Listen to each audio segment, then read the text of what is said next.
Olá pessoal, bem-vindo à nossa aula sobre flambagem. Eu sou Regis Christian, professor universitário e engenheiro civil, especialista em sistemas estruturais de concreto armado convencional. O objetivo dessa aula é um objetivo bem simples, é uma aula de pré-cálculo relacionado ao comprimento equivalente de pilar. E o primeiro conceito que nós estabelecemos é o conceito de flambagem. A flambagem basicamente é um efeito de instabilidade lateral que as barras sofrem.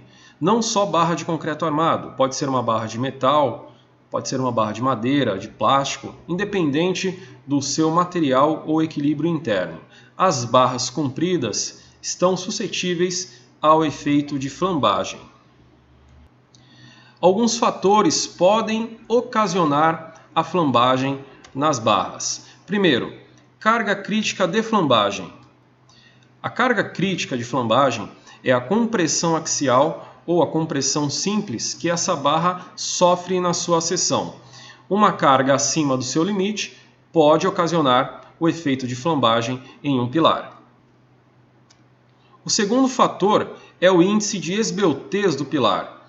Dependendo das dimensões de comprimento e de largura desse pilar, esse pilar pode sofrer, em função da sua arquitetura, essa estabilidade lateral. O terceiro fator é a resistência do material, relacionado também com o seu equilíbrio interno. Podemos simplificar o equilíbrio interno dos materiais com a seguinte questão.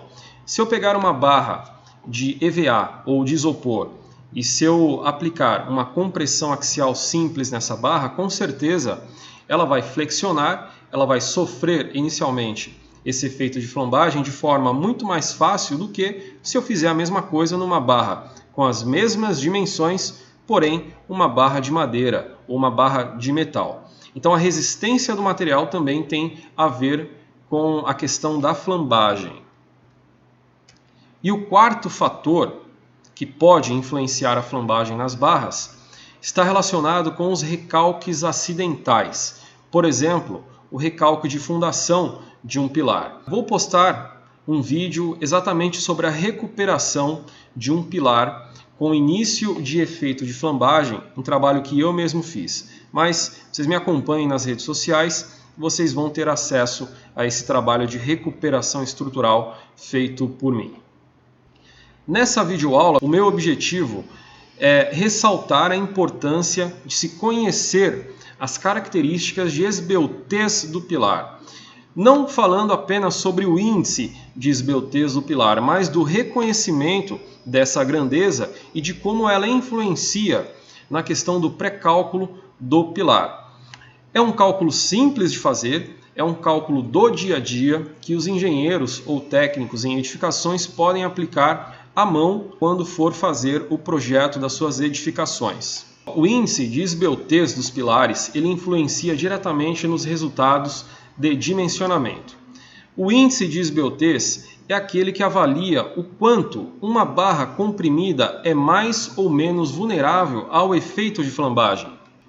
A esbeltez é uma medida mecânica utilizada para estimar com que facilidade um pilar ou uma barra ela vai se curvar ou ela vai sofrer a flambagem. Na prática, o que eu quero demonstrar para vocês aqui é apenas o reconhecimento do que é uma barra esbelta. Um reconhecimento muito prático. Então, no modelo 1, nesse desenho 1 de pilar, nós temos um pilar com uma altura representada pela letra H maiúscula X, não interessa que altura é essa, e também uma largura representada ali pela letra B. Se nós olharmos apenas para esse modelo 1, eu não tenho como dizer se ele é esbelto ou não. Contudo, se nós formos comparar essas duas formas de pilar, no modelo 2 nós temos também um pilar com a mesma altura, porém com a largura muito menor. Só olhando para esses dois modelos, para o modelo 1 e para o modelo 2, nós já reconhecemos facilmente que o modelo 2 é um pilar muito mais esbelto do que o modelo 1. Então, para esse exercício de pré-cálculo, basta que nós tenhamos em mente e consigamos reconhecer o que é um pilar esbelto, o que é um prédio, uma edificação esbelta.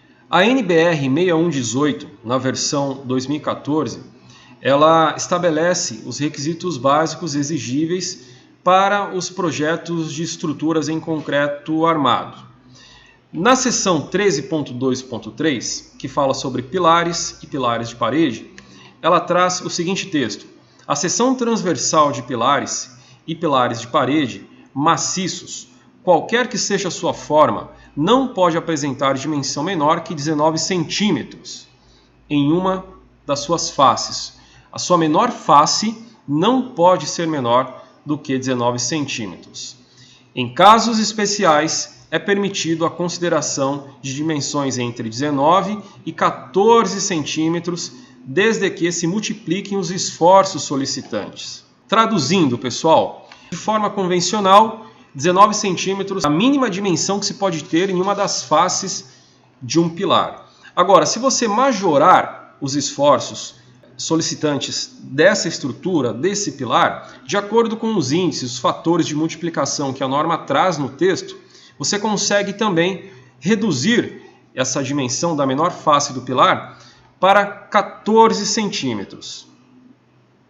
É importante dizer que, em qualquer caso, não se permite pilar com seção transversal de área inferior a 360 centímetros quadrados. Então, nós temos aqui, nesse desenho do lado aqui do slide, nós temos um pilar retangular, onde nós temos uma dimensão A, que é uma das faces do pilar, é a maior face do pilar, e temos uma dimensão B, que é a menor face do pilar. Então a norma diz que, nesse exemplo, nesse modelo, não é um pilar quadrado, é um pilar retangular, a dimensão B ela não pode ser menor que 19 centímetros, ou, caso eu majore os esforços solicitantes desse pilar em específico, eu consigo reduzir de 19 para 14 centímetros.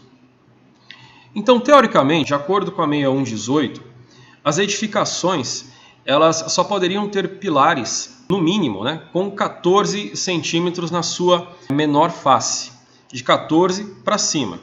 As minhas estruturas, as estruturas que eu costumo projetar, principalmente as estruturas de pequeno porte, as residências, sobrados e assim por diante, na maioria das vezes eu utilizo tijolos de 9 centímetros por 19 por 19. É esse que está aqui na figura do lado. Então, por uma questão de arquitetura, eu não costumo deixar pilares ressaltados.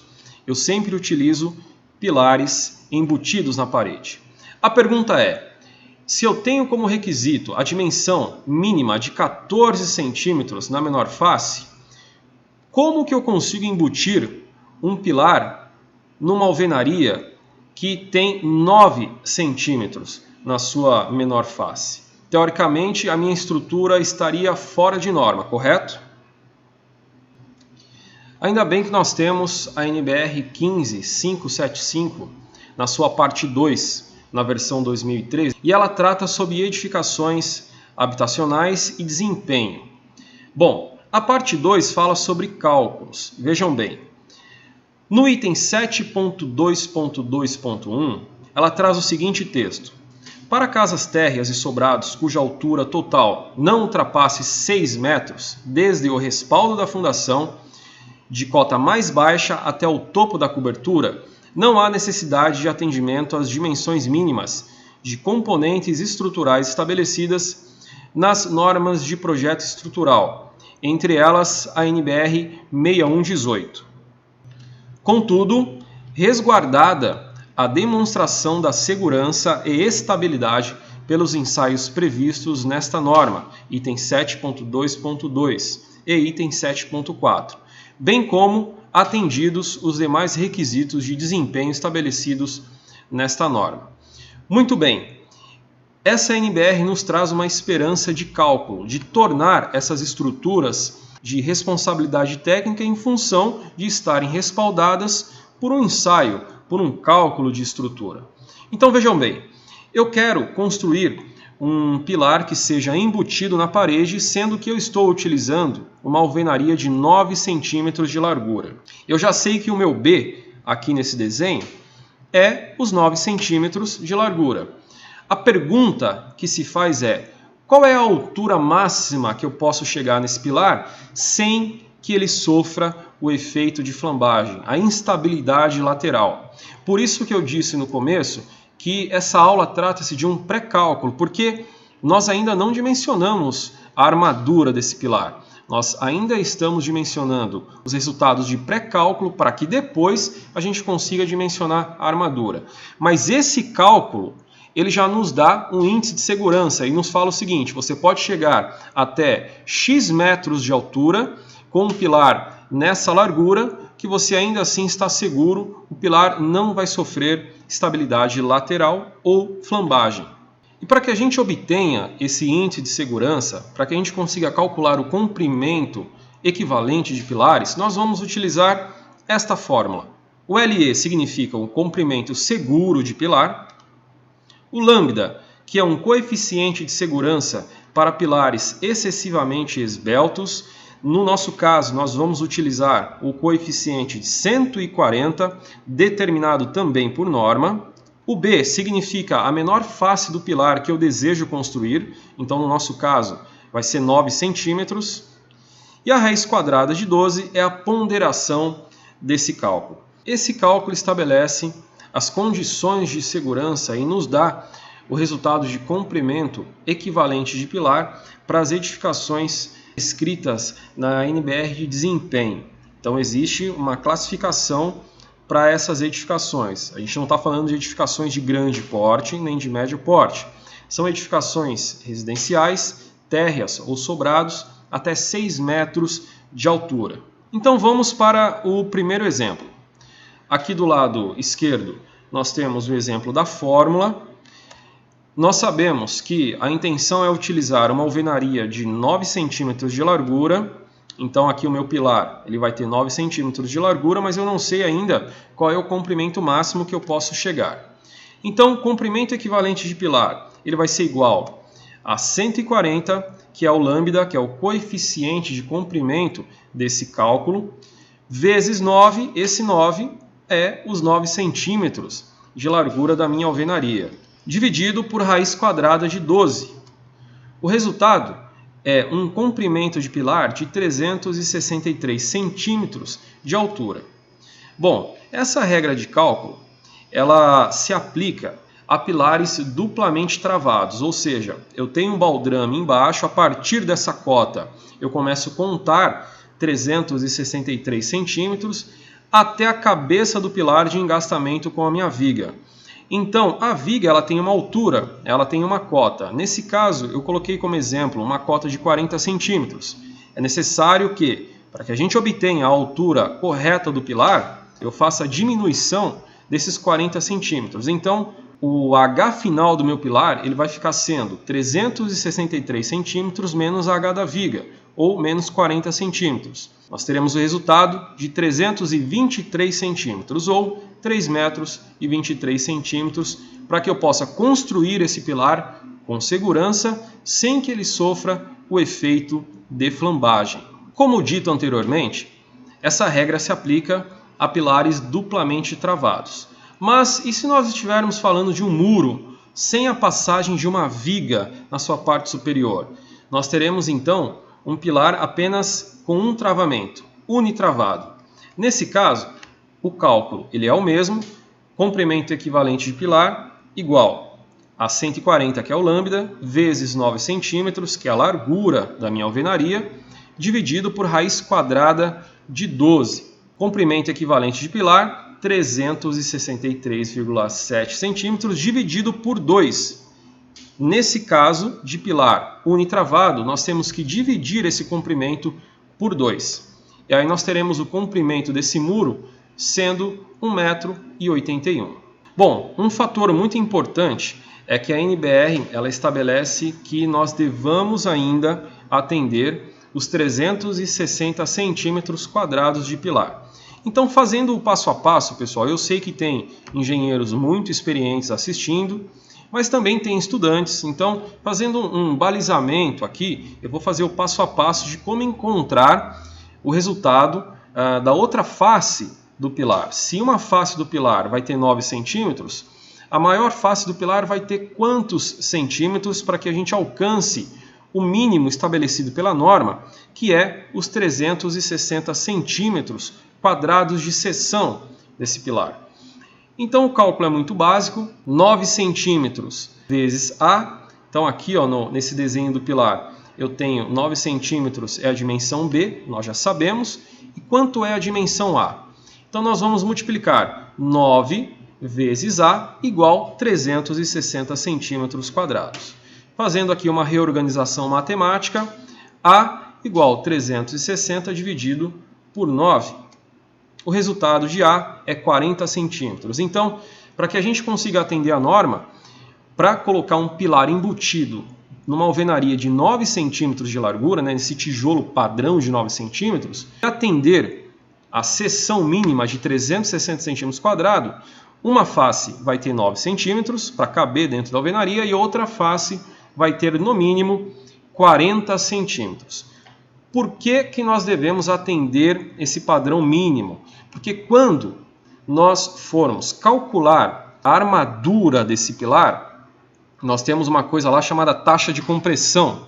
Se nós atendermos esse padrão de 360 centímetros quadrados, certamente no nosso cálculo a gente vai passar pela taxa de compressão. Às vezes não, dependendo da altura desse pilar ou da carga que se aplica nesse pilar, mas na maioria das vezes nós vamos passar nessa taxa e vamos conseguir continuar o nosso cálculo da armadura. Então, fazendo aqui o resultado, uma prova real, 40 vezes 9, 360 centímetros quadrados. Bom, professor, mas eu quero construir um pilar mais alto. Eu preciso chegar num H, que é a altura do pilar, desejado de 5 metros. Então, como é que a gente faz? Fazendo aqui o passo a passo novamente. Comprimento equivalente de pilar igual 140. E aí nós vamos escolher o tipo de alvenaria. Vamos tentar aqui a alvenaria padrão de 14 centímetros de largura. Então, comprimento equivalente de pilar igual 140, que é o lambda, vezes a largura dessa alvenaria, dividido por raiz quadrada de 12. Comprimento equivalente de pilar, o resultado 5,65 metros. Diminuindo lá o H da viga, o engastamento superior, 5,25 metros é o meu limite máximo de altura desse pilar. E seguindo, para a gente encontrar então a dimensão da outra face do pilar, a dimensão A, seguimos aquela mesma metodologia de cálculo, um cálculozinho bem simples. 14, que é a dimensão B, vezes a dimensão A na igualdade 360. A igual 360 dividido por 14. A igual 25,7 ou 26 centímetros. Fazendo aqui uma matemática para fazer uma prova real, 26 vezes 14 igual a 364 centímetros quadrados. Passamos no requisito de seção mínima de um pilar. Pessoal, espero que vocês tenham gostado desse cálculo. Nós teremos outros vídeos, teremos vídeos ainda de dimensionamento de lajes, de vigas, de pilares, de fundação e também de escadas. Me acompanhem nas redes sociais e vamos sempre compartilhar conhecimento. Muito obrigado a todos, dá um joinha aí nesse vídeo, compartilhe esse vídeo com seus amigos, vamos distribuir conhecimento e eu agradeço a sua atenção. Grande abraço!